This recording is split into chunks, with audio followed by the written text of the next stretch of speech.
Welcome and thank you for tuning in. You're listening to the Beyond 50 radio program.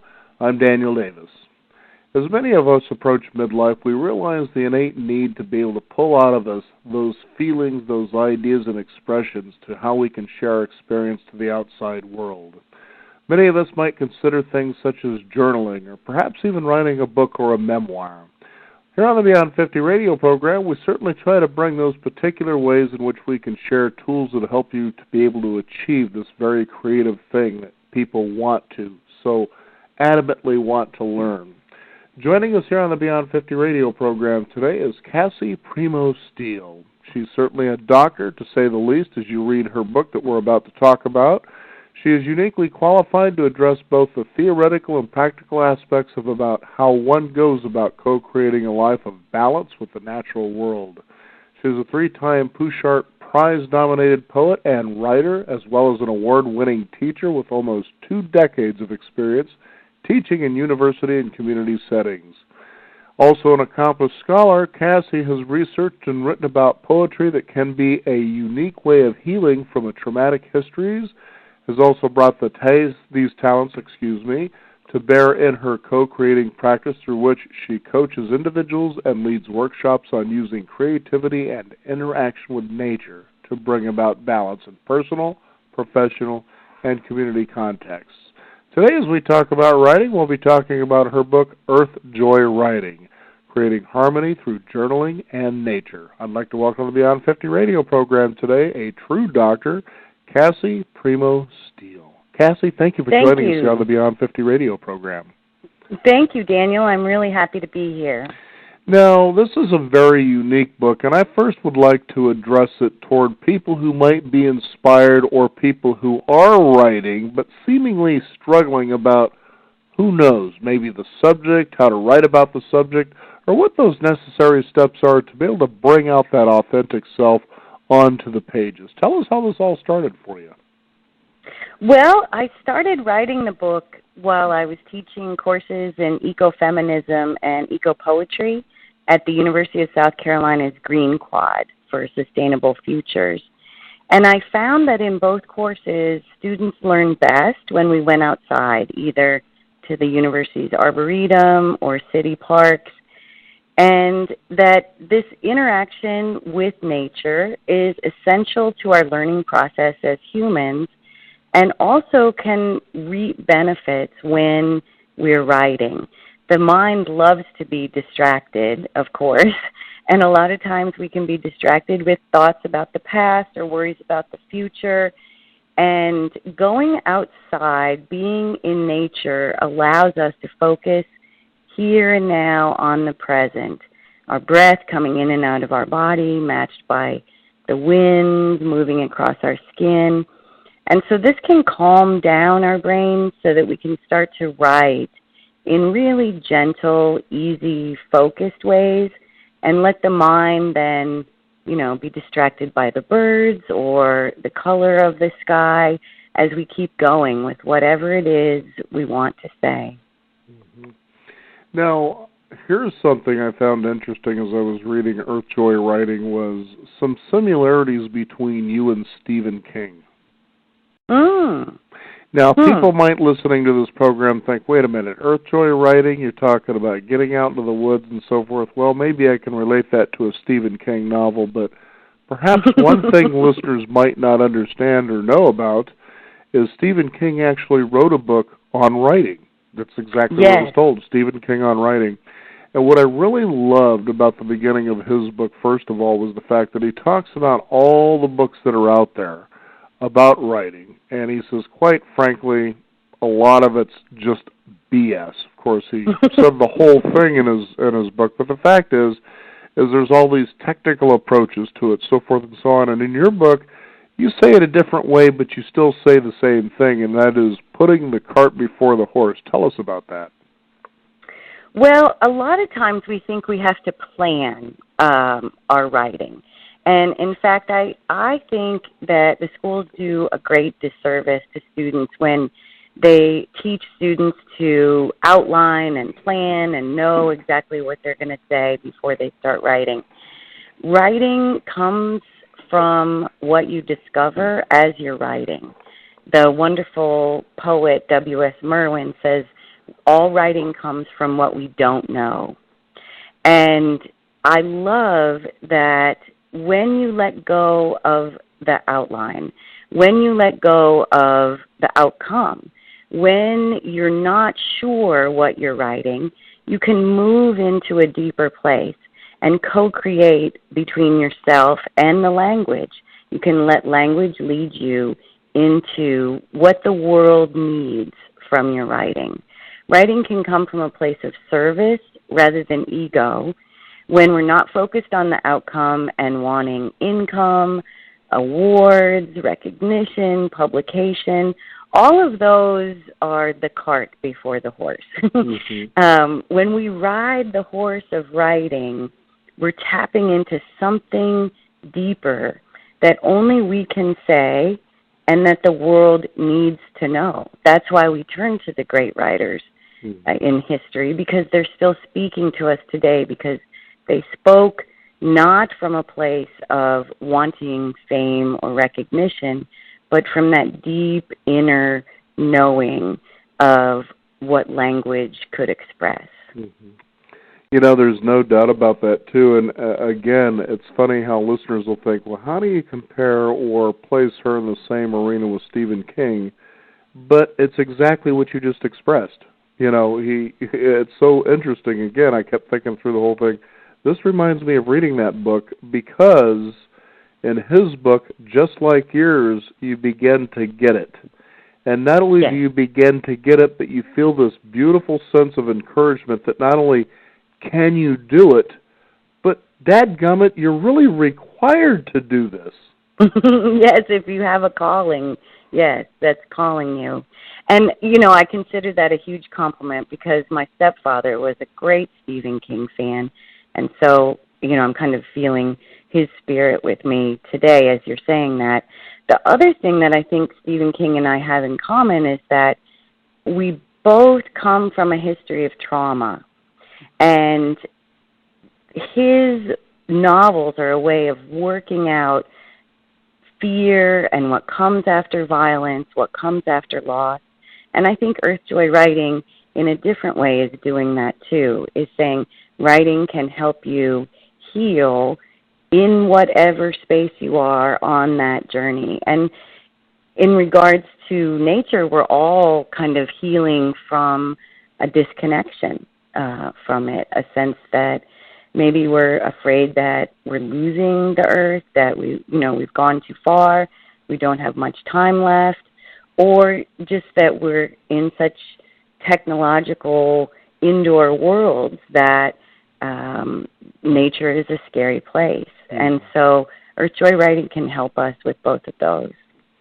Well, and what should be said, too, about Earthjoy writing is the spine or the theme of your book is this. And when you talk about how we seem to, in this day and age, many of us be disconnected from life, if you will, that you say, really, what has happened is somehow we have become emotionally disconnected. And the healing process for that is to become emotionally connected to what it is we're writing about. Exactly. When I first started doing this work of coaching people with their writing from this place of emotional connection, I was meeting with a bunch of therapists in town and telling them about my process, and one of them raised his hand after the short presentation and said, you call what you do lessons, and you say that when someone in a workshop or in an individual coaching session with you is writing, that you write too. And I said, yes, we're creating a shared space. And he said, so that means you have to be emotionally connected. No, really. And I thought, wow, are you a therapist who's not emotionally connected? And I understand that that's a very different profession, and that there's an objectivity there and a distance that's necessary. But when it comes to writing, we can be emotionally connected internally and in the same shared space with others. So that also makes the writing process less lonely, too. It's interesting as you were just describing that, because I was thinking about a biography that I had read on Leonardo da Vinci. Now, when we take a look at science, especially anatomical science as we know it today, certainly a lot of contribution was made through the artist Leonardo da Vinci, and painting, or let's just say sketching, the anatomical parts of the body. Now we could see the heart, we could see veins, the different organs of the body, the structural makeup, and the truth is there was a time that he was actually getting cadavers, whether it was from graves or wherever he could get them, just simply so he could produce what the human body looked like on paper. And that was like, to me, I think, and I could be wrong, and I'm sure there's a lot of people out there that are historical buffs listening to the program saying, wow, that could be inaccurate, but let's just follow the train of thinking here on separation. That science began to, oh wow, now we see the human body, this is the heart, here's the lungs, liver, kidneys, and on. Let's try to understand these separate parts. And although Leonardo da Vinci certainly may have helped the medical community take some very large leaps forward in the understanding of these individual parts, it's getting back to understanding how they work in symbiosis as a whole. Exactly. And it's because of that disconnection that somehow, and it's nothing wrong with science, it's certainly the way the human mind explores and comes to know things, but it's getting back to that again and realizing we were never disconnected. The true sin, if you will, was banishing the idea that we were ever interconnected in the first place, when truly we always are. That's right. And one of the most important lessons in Earthjoy writing is a thing is not a thing. That a tree is not a thing. It's a living being. And when we really start to see the things that are not things in nature as alive and having wisdom and having history, then that starts to kind of flow out into how we see ourselves. So often we can see ourselves as part of, a marketing ploy or a social science experiment or a social media expert. They're everywhere. Yes. And, that is how science and our economy works, is to make people things so that we can buy things and keep going with that. But we can claim back part of our humanity when we just begin by not seeing the bird as a thing, as a real being who has dignity and a song, and that can translate into feeling our own dignity and our own song in whatever way we're being creative and expressing ourselves. Mm-hmm. Now, it's interesting that you talk about a thing that we need to start looking at it as beyond just being a thing. And if you don't mind, I'm going to share a quick little story about how deeply that resonates at this moment, especially with me. And I think as the listeners hear what I'm about to describe here, you'll begin to see the beginning of the art that you're talking about in Earthjoy writing. So a few months back, my wife and I decided it was time to get us a new bed, especially for her because her back was beginning to hurt. So we did some explorations, and we found a particular kind of mattress we were interested in, and that was dedicated by a couple of guys out of Arizona to think this whole bed fiasco that's going on out there, that you need to spend thousands of dollars to get quality sleep, they felt was, well, basically kind of nonsense. They decided to produce a mattress themselves that kind of, in a way, follows a rule, but basically breaks the rule at the same time, especially when it comes to costs. Now, in addition, we decided to forego doing the box spring part of the whole thing and go with what are known as platform beds. In other words, it's the kind of bed that you buy, or frame, if you will, that you can simply put a mattress into without box springs. Okay? Right. We wanted something decorative as well, so as I began to look, all of a sudden as I was on a particular website, a particular bed frame literally leapt out to me. I said, that's the one I want. Now, for the listeners out there who are interested in looking into what this looks like, it is known as the opium-style platform bed. Okay? Now, that being said, I went to the actual, or called the store that I believed would have this frame, and it turns out not only did they no longer have it, they don't plan on carrying it either. Now, my next step was to discover, as I was trying to find out, well, how do I get one of these? Because I was hooked. This is what I wanted. That really, generally what I was finding was that I would have to go through an Indonesian furniture supply place. I would have to spend at least $2,000 to $3,000 just for this bed frame alone, and that's without shipping. And I thought, oh my goodness, I would really like to have this. So doing a Google image search, I discovered that there actually was a furniture place. The guy actually has his furniture made in Indonesia, and then he brings it back here, and he keeps costs fairly reasonable. You know, some might say low, but not really low at all, but still reasonable. And I was hooked, and not only that, it wasn't too far away from where I lived. So I went to talk with him, and he says, well, the difference between what I do here, this particular bed frame is made out of what is known as a teak wood, okay, which is one of those kind of woods that you would find in places like Indonesia or perhaps the Philippines, and very tropical areas, very hard wood. And he says the difference between what I do here, especially for that particular frame, which we will be getting those in about a couple of weeks, they go fast, so certainly put your name on it and, you know, and the like. But he says what I use is what's known as repurposed teak wood.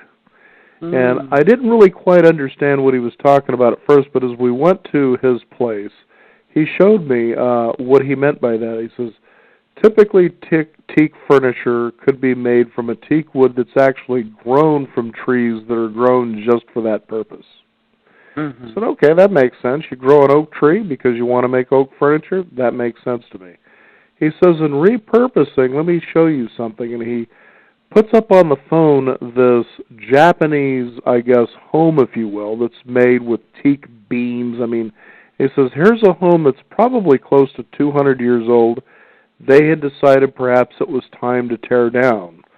We simply pull those large beams out of there and we repurpose that wood into perhaps a bed frame that you're about ready to buy here. And so as I was reading that part about a thing being more than a thing, I thought, here we just got something that is alive that probably has a story from generations, if you will. Yes. And now it isn't just a piece of inanimate furniture for supporting a mattress so we can get better sleep, but it's literally become a new heirloom into a new family, certainly something that can be passed on through generations to continue not only its journey, but its story as well. That's beautiful. And that's exactly what you write about in here and how you go about writing. Yes, that everything has a history, including ourselves, and that we can get quiet, we can use strategies to calm ourselves down, to be able to listen to these things, to be able to hear the stories, either from other humans or from our own deep internal wise voice, or from the mountains and the trees and the rivers around us that are also speaking as well. In other words, everything around us is truly alive, just vibrating at different energy signatures as quantum physics has shown. Yes, and we can, so when I say we can hear it, it's not necessarily a language that we hear, but it's hearing like the way that we hear music, and that affects us emotionally and allows us to make connections between the past, the present, and the future, and then right in that stream of hearing that song, then the writing starts to come, particularly when we write in our journals without the intention of sharing. I think for writers, whether they're beginning or long-time writers, having a place that is just for you, where you can really tell the truth about your life, is essential. Because when we write with the attitude that we will share it, then immediately we're starting to edit and criticize and project what others will think, and we're not writing from our own truest voice. It's fascinating, too, because as I read that, I couldn't help but hope that you actually just intuitively brought that up about the idea what people outside of us may think, including myself, about what we write. Yes. Now, back to Stephen King again, and I hope you don't mind if I sometimes bring him into the fold here. No, it's a wonderful simile. Cassie is like Stephen. There you go. Wait, he's a horror writer, isn't he? No, he's just somebody who writes about the human condition from the perspective, as you said, of trauma. Much as the comedian is funny because of their own neuroses about what they had to experience for you to be able to laugh at how they observe these things and share them with you. But what he also talks about is that when you go to write, that simply just write and get it out on paper. And he says as he begins to, or as he does a project, what he'll do is he'll write, he'll get it out on paper, and then he just simply takes it and he throws it in a drawer and he forgets about it. He says usually for a minimum of 6 weeks. Yes, I agree. And what's funny about that is I remembered as I would start to write how right he was, and you said the very same thing too, is don't worry about all that. Just get it down on paper. That's the most important thing. But that so many of us will try to self-correct and edit what we've produced, to the point that you actually, not only are you changing exactly the nature of what you've been writing, but you probably won't finish it either, which is the other thing he says. You just probably won't get it done. And I think it's important to note that, too, because of how we begin to develop sort of this habit of self-criticism and judgment. And what's interesting is that in the book you also talk about dancing. And a few years back, I had the opportunity to interview a gentleman who actually goes out and teaches a form of shamanic dancing. Now, what makes this dancing interesting is that you show up and you put blindfolds on, they turn the lights off, they turn on the music, and with one or two people that are out there to make sure that you don't bump too harshly into furniture or walls, you basically just dance. That's what you do. You feel the music and you let it go. And he says the reason is, with the blindfolds, is so that you don't have the opportunity to see others and think, am I doing this right? And look at how often this day and age we experience, am I doing this right? Maybe this expert can show me a better way. And how have we decided to surrender ourselves to all of this? Yes, I agree. And the other reason for putting the work away after you've written it is that we are writing for who we are becoming. So there's a lag time to wisdom. We may write a poem, an essay, a short story, a journal entry, and we're not really the people that we will be in 6 weeks or 6 months. And we can't really understand the writing. We can't really understand the depth of the wisdom in that moment. So if we start criticizing, editing, crossing out, changing right then, we're not allowing time for ourselves to grow. When we return later to the writing has changed us. Life has changed us. We've allowed ourselves to see the writing in a new, deeper way, and we can start to ask ourselves, how can this serve the world? What context is the best context for me to share this work? And at that point, you're moving from the first draft to the final draft and the final draft to the submission process from a perspective of service rather than ego. And so we write for who we are becoming, and we give ourselves time to grow into that so that we can see what we've written with those new eyes. Now, in your book, Earth Joy Writing, what I like is how you can help people to certainly get a jump start. And that you break the book up into 4 seasons and the months that are within those seasons. Yes. Yes, and the reason for that is that we're all starting at different places, but what we have in common is time and seasons. And so I say in the introduction that if you're in the southern hemisphere, you can flip it and you can do the summer exercises when it's summer for you. But here we are in August, and so you can open Earth Joy Writing to the August chapter.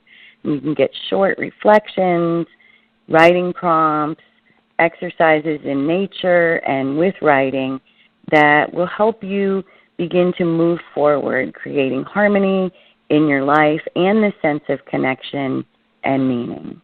Mm-hmm. Now, I like this as a starting point. This is certainly one of the exercises, and a lot of the exercises, if I can remember, generally were very short. So in other words, when you begin to journal or write, generally the exercises are about 10 minutes, correct? That's right. And the reason for that is that people are often afraid of journaling because they think they'll fall into this deep emotional well and they won't be able to feed their kids dinner or, go to work the next day. So even just 2 minutes of journaling can really help us gain clarity and help us move forward. So I say put sacred boundaries around the time of your journaling so that you can dive into that well, but then come up very kind of quickly and easily and move on with your day. Yeah, so 2 to 10 minutes are most of the exercises. And then, as I said, later if you want to deepen it, return to it, maybe connect some for a larger piece, then that's possible as well. Mm-hmm. Now, I like this one here where you have a list of words, and then you say what word comes to mind for each of these words. For instance, nature is one of the words, so then you would think, okay, what's the first word that comes to mind, in regards to the word nature? And I think that's really an important thing because a lot of times people, I think, really struggle, and I certainly went through this when I was in broadcasting in the early years as I was taking a class learning to craft commercials, for instance, is that my mind was always chattering how I heard the announcer on the air doing the commercial. So in other words, I was really crafting something that potentially was really somebody else's. And when you take a look at that particular exercise, you realize, you're getting people to actually come out with words that are theirs. So we really have always had it within us, much like, as you say, Dorothy and the Wizard of Oz. People love that exercise when I do Earth Joy Writing workshops. And the way that I explain the leap from one word to the next is as if there's a little trapeze in your mind, and you're learning to trust that leap of language. So one person's word in response to nature could be green. Another person's might be culture. That leap is yours alone to make. And then what we do after we have a list of 8 to 12 words is I ask them to write a poem using their own words, adding words if they like, using them in any order that they want. And the important thing about this, again, going back to the planning, is that you don't have to know what the poem is about. In fact, it's best if you don't know what the poem is about. It's best if you let the poem kind of come to you, discover you in the writing.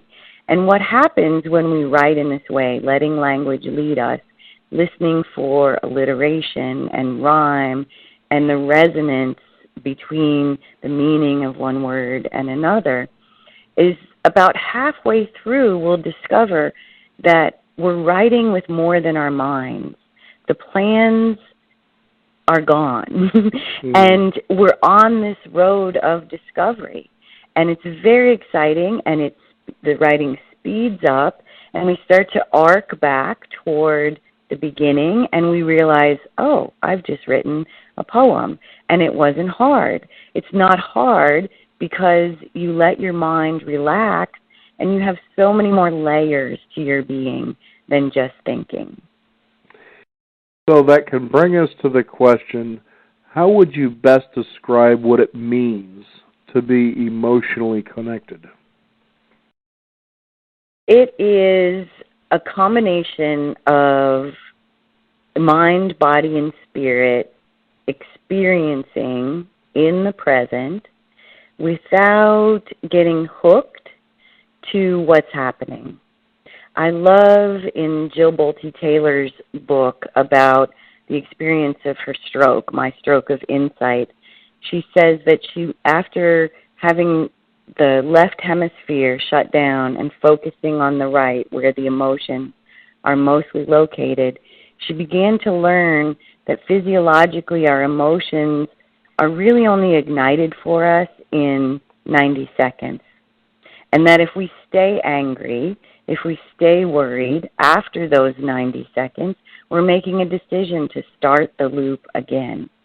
So by staying emotionally connected on the page, letting ourselves write the feeling for 90 seconds, we can feel it kind of coming in, crashing as a wave, and then going out with the tide. And we realize we are always in motion like this. We are always growing and moving to a new place. It reminded me somehow of a person I've seen on one of the religious channels who had talked about, and it was funny because I began to watch him for the next 30 minutes, and his topic was about, how we overcome basically discouragement. And really the key was, as he was saying, and it was pretty much repetitive, and as I heard this, I thought, I've never heard about it that way before, but it's so true. And he says, disappointment is inevitable, but discouragement is a choice. Yes. And, I love that the word courage comes from the French word cœur, which means heart. Right. So we can have disappointments, like maybe, God or the universe or our friend didn't show up for the appointment that we made in our heads. But when we have discouragement, it's that we're connecting our hearts to that disappointment. And our hearts are sacred. We should keep our hearts for ourselves. And when we don't, we get discouraged. Mm-hmm. There's no doubt about that, especially if you go out to the woods and you walk. You find yourself really caught in your mind. Not too long ago, a friend of mine was telling me how they were out to enjoy the coast. They really wanted to. It was a just wonderfully beautiful day. They said the problem was they weren't sure how they were going to take care of paying their mortgage at the end of the month. And it was a result of that thinking and that emotional stress and roller coaster that he said completely took me out of a day that I was really trying to relieve that stress from. And I said, what do you think you'll do next time? Because there's so much comfort, there's so much beauty all around us. And when we are emotionally connected to the present, then it's much easier to live with courage and without discouragement. Now, one thing I really enjoyed about the book is you talked about mothering and how a lot of us, we tend to think of mothering, I'm sure, as, well, mothers are for females who raise children. But really, when you put it into your perspective, it takes on a whole new look and feel. Tell us about that. Yes, the word mater, which is where we get the word mother, is also connected to the word for matter. And so when we mother, we take care of what matters to us. And this doesn't have to be a dependent. It doesn't even have to be, a pet or a kid. But you could have a cause that really matters to you. You could have a field of study that matters to you. And by caring for it and taking care of it on a regular basis, the way that we might do with children, you're showing the world what matters to you, but you're also, in a larger sense, saying that the world itself matters, that the work we do matters. And that's why we're here, I think. I don't have a direct memo from God or anything, but I think we're supposed to do things that matter. Now, I also like that as you talk about what matters, you talk about one of the things that you can do as a journal practice, and that is, I dream of. In other words, making your dreams a reality now. I remember back in the 1980s and even the 1990s, as many of us maybe feel discouraged about where we are in life. It's time to change that. It's time to be better versions of who we think we are. And there's a huge industry, as we know in America, known as self-help. Yeah. About $1 billion a year probably, and that's not talking about workshops and seminars that people go to these retreats where experts, again, that we surrender our personal power to, really tell us this is the way you need to do this to achieve what it is you're looking for, whether it's love in life, prosperity, whatever it may be. And what I found really, I guess, overall irritating were the books that were out there that seemed to break down achieving goals to such a level, as we were talking about earlier, especially with Leonardo da Vinci and the idea of breaking up the anatomy, is that it seemed harder to try to achieve the goal just by breaking it down and micromanaging it than it seemed that the goal was worth. And you simply say in your book something that I found profoundly true is the real truth began to emerge itself on how you can have desires come true. And I thought it was really fascinating. I'd like you to share that with our listeners when it comes to what matters. Yeah, what matters is our deepest dream. And sometimes we don't know. Sometimes we've been hurt. Sometimes we've been disconnected from ourselves. Maybe we used to have a creative practice when we were younger, and we don't have that anymore. And so by getting in touch with that dream, we kind of open our hearts to what it will take, what is necessary. And the what is necessary won't be a 4-point bullet list. It will be a daily practice of discipline that leads us toward our dream. I love that the word disciple is connected to the word discipline, because then you start to kind of take it out of a religious context, take it out of, discipline and punish and the school systems, and you become a disciple of your own dream. Whatever it is that matters to you, you can start to work toward that in very measured, balanced, daily ways. Mm-hmm. Now, where does the word matter come from?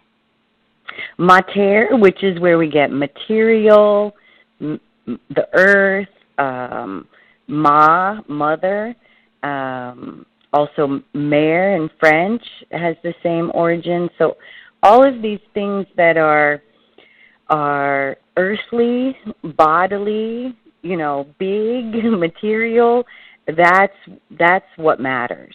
Mm-hmm. And as you describe in the book, when it comes to, let's say, manifesting a desire, a goal, or a dream, that you write it down. Tell us why that's important. It's important because we are creating a physical document. We're creating a historical record of the fact that we were here. It's like those cave paintings with the animals and the handprints in it. When we write it down, we're not just thinking up in our heads, kind of ruminating around and around on a hamster wheel, but we're actually literally grounding it between the hand, the pen, the paper, our bellies, and our hearts. We get to a deeper place when we write something down. And then it becomes physical. It becomes something that's in the material plane, and we can begin to step forward in material reality with what needs to happen. Is the next step that you make a phone call? Is the next step that you have a conversation? Is the next step that you get quiet and maybe don't do anything and really allow yourself to listen and to feel? Mm-hmm. You know those next steps once you move from the place of simply thinking to the place of action. And writing is that transition between thought and action. See, I like that, too, because in speaking with experts over the years, as a radio show host gets to do, is I began to see the simplicity of achieving dreams. That the first thing you need to do is you think, geez, I would like to see this dream become real. The second thing is you begin to feel this, as you say in your book, through your heart. Okay, so now we're putting, as you said, we're becoming emotionally invested in this dream. Then the second thing is to say it or write it down. Now you're telling life, this is what I truly desire. And here's the reality. I'm going to fix it so, as you say, it becomes materially real. Okay? Yeah. And write it through your heart. Put it down on paper so that that emotional desire is there. And then, as a few of them have said, people, find a special place that you would like to take what you have written down and just put it away. And in your case, you talk about just maybe a journal. It could be a dream journal, a desire journal, a goal journal, whatever the case is. And put it aside, and then just allow yourself to intuitively go about the day, as you just said. You know, do I make a phone call, or do I talk to this particular person? You start moving in that direction. Or as you said, maybe at that moment you just don't do anything, but you can certainly look for signs. And that's the fascinating part that makes life so enjoyable and worth embracing, is when you allow its own mysteries to unfold in its own time. Then you can't become frustrated by your own dreams and desires, because you've sort of abandoned that expectation that you have of these things, therefore relieving any suffering, and begin to wonder as a child again, I'm out in a world where anything is possible. Let's see how it comes. Yes, it's an interesting way to walk your path, as you say. We can't plan everything, and in fact, we can plan very few things. We can have a totally full agenda, and the day can go completely opposite from how we had planned it. And I see that as a really good thing. When as you get to a certain age and you look back at your life and you think, if my life had gone the way I had planned it at a younger age, I wouldn't be where I am now with all of these gifts and treasures and discoveries and growth. Holding on to the plan is saying no to the treasures and the growth that will just come right around the corner and surprise you when you're open to them. Now, you described in the book facing our inheritance, and I thought that was a pretty important chapter there, especially as we go back to discover who we are. You know, you say, for instance, you might even write your name down. Okay, so what's the origin of your name, and how did you come to get that? You know, where does it come from? For instance, a last name could be a particular nationality or race that you're from.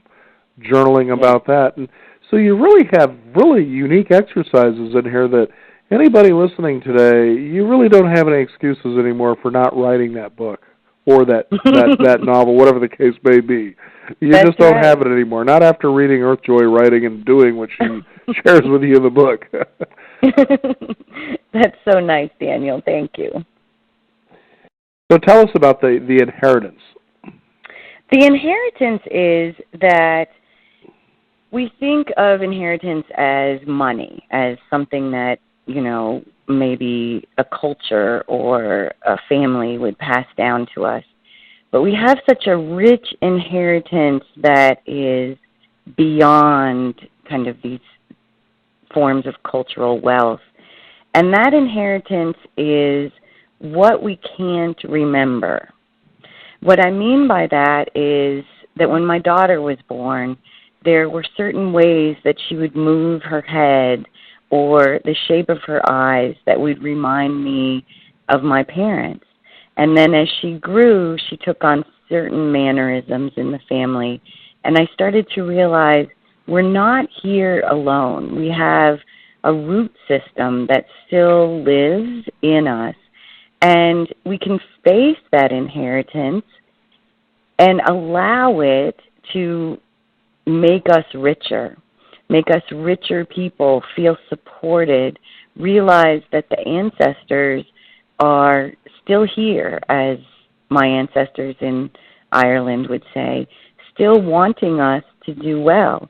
And if we come from families that face historical or collective or personal traumas in their history, then it's even that much more important that we face those inheritances and we heal from those histories and we live the lives that they dreamt of. We were their dream.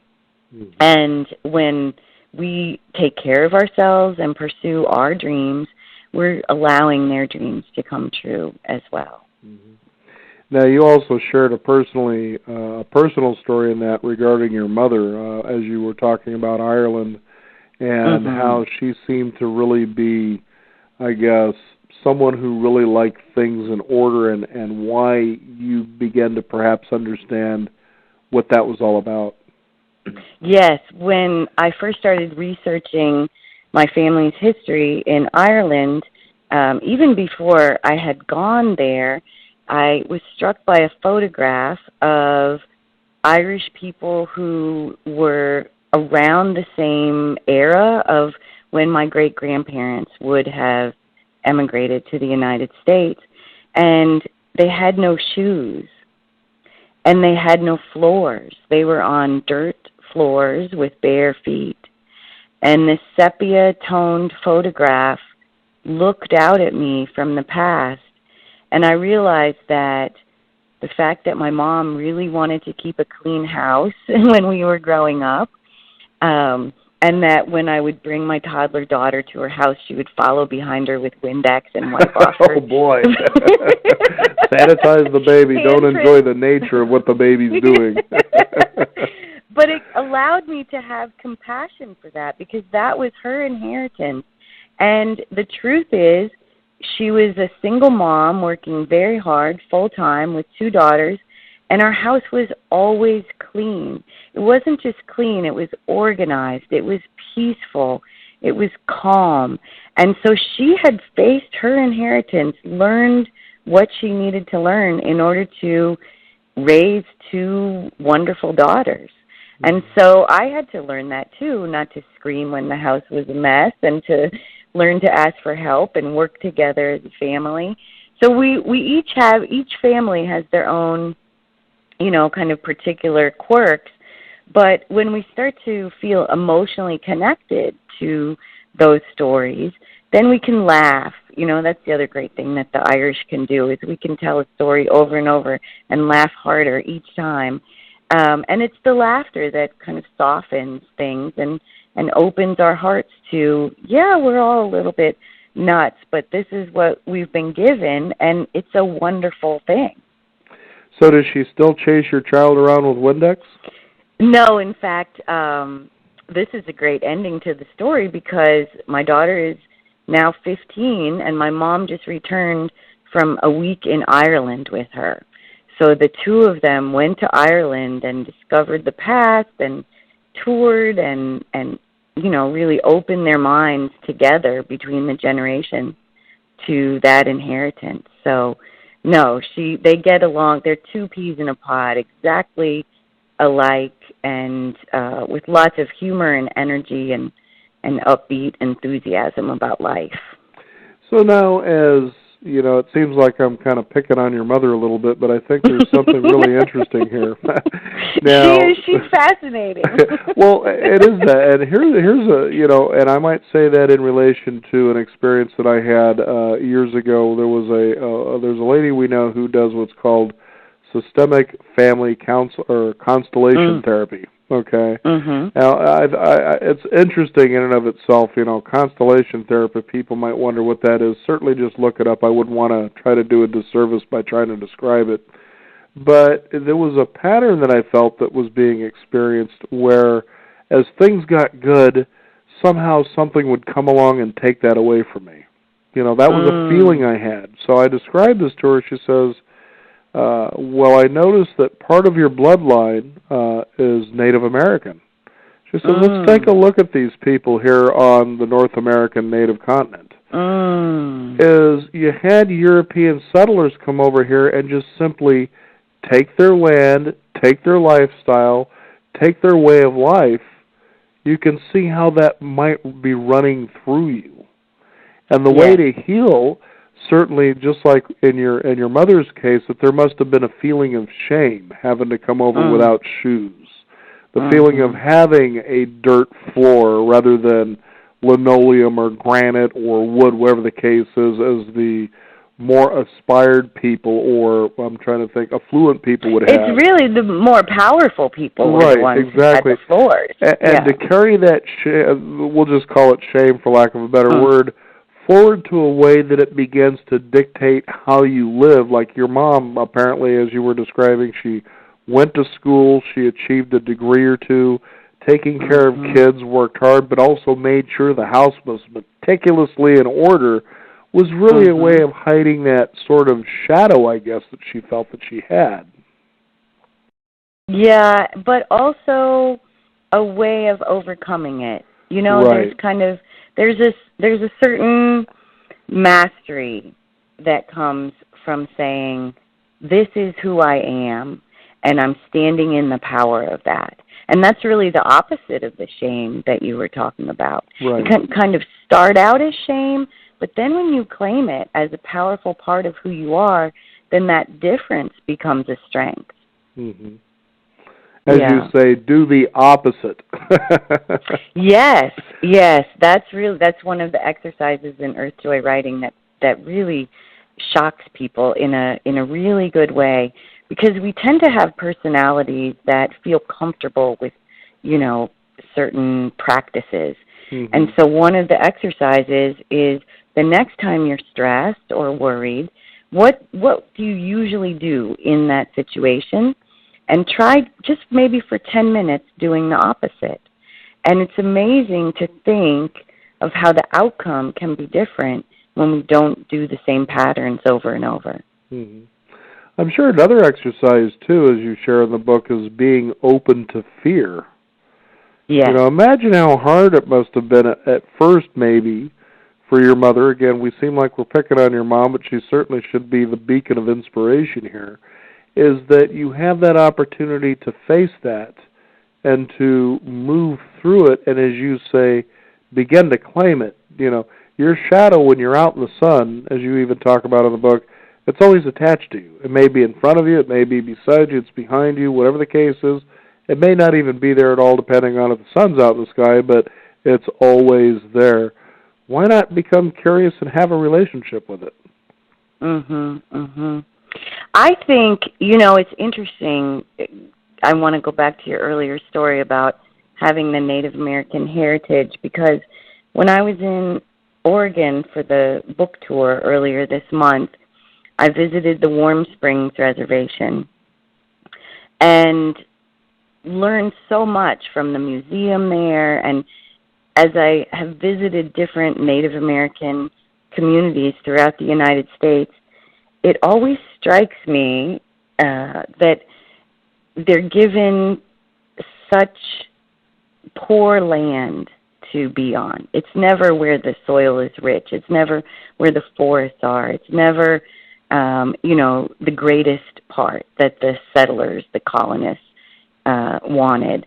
And yet there is a deep connection to the land still among the people there, even with the broken treaties. In the Treaty of Warm Springs in 1855, the 3 tribes that were put together on that reservation were also promised access to river rights and streams and hunting grounds and places where they had gathered berries in these seasonal ways throughout the season.